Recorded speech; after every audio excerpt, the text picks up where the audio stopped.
বন্ধুরা কেমন আছো সবাই? আশা করি সবাই ভালো আছো। প্রত্যেক দিনের আমাদের রান্নাতে একটা কমন জিনিস কিন্তু লাগেই, সেটা হচ্ছে তেল।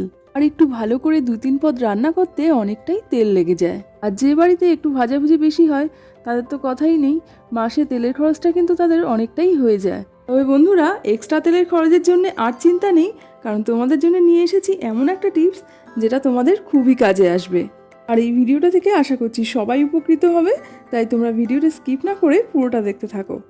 দেখো, প্রত্যেক দিনের আমাদের রান্নাতে তেল লাগে, সেটা সর্ষের তেলই হোক বা সাদা তেল, দু রকম তেলই আমরা ব্যবহার করি। আবার বিভিন্ন সবজি সেদ্ধ বা ভর্তা খাওয়ার জন্য আমরা কাঁচা সর্ষের তেলটা ব্যবহার করি। তবে আজকে তোমাদের সাথে যে টিপসটা শেয়ার করব, সেটাতে তোমরা দেখতে পাবে রান্নাতে কিভাবে খুব অল্প পরিমাণ তেল দিয়ে আমরা রান্নাটা করে নিতে পারবো। তো এর জন্য দেখো, আমি একটা বাটিতে কিছুটা পরিমাণ সাদা তেল নিয়ে নিয়েছি। আমরা যেহেতু রান্নাতে সাদা তেলটা একটু বেশি ব্যবহার করি, তাই আমি সাদা তেল দিয়েই দেখাচ্ছি।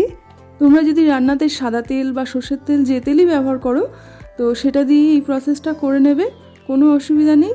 আবার যদি কেউ শুধুমাত্র সাদা তেল না দিয়ে বা সর্ষের তেল না দিয়ে দু রকম একসাথে মিশিয়ে করতে চাও, মানে যারা এইভাবে রান্না করো, তারা দু রকম তেল একসাথে মিশিয়ে নিয়েও করতে পারো।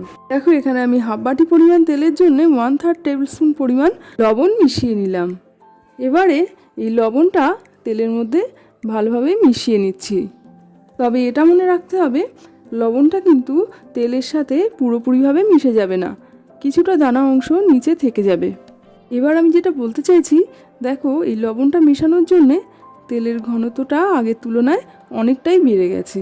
এই তেলটা কিন্তু আগে অনেকটাই হালকা ছিল, এখন দেখো বেশ গাঢ় হয়ে গেছে। আর এই জন্যে কিন্তু ভাজাভুজি করার সময় বা রান্নাতে আমাদের এই তেলটা খুব অল্পতেই রান্নাটা হয়ে যাবে। আর এর ফলে বন্ধুরা আরও একটা সুবিধা যেটা পাওয়া যাবে, সেটা হচ্ছে এই তেলটা দিয়ে তোমরা যখন মাছ ভাজতে যাবে, তখন কিন্তু এই তেলটা কড়ার থেকে ছিটিয়ে বাইরে আসবে না। অনেক সময় দেখা যায় মাছ ভাজতে গিয়ে তেলটা ছিটে গায়ের দিকে আসছে, তখন কিন্তু খুবই অসুবিধায় পড়তে হয়। বিশেষ করে যারা নতুন রান্না করছো, তাদের তো আরও অসুবিধায় পড়তে হয়। এই জন্য তোমরা এইভাবে লবণটাকে মিশিয়ে রাখতে পারো।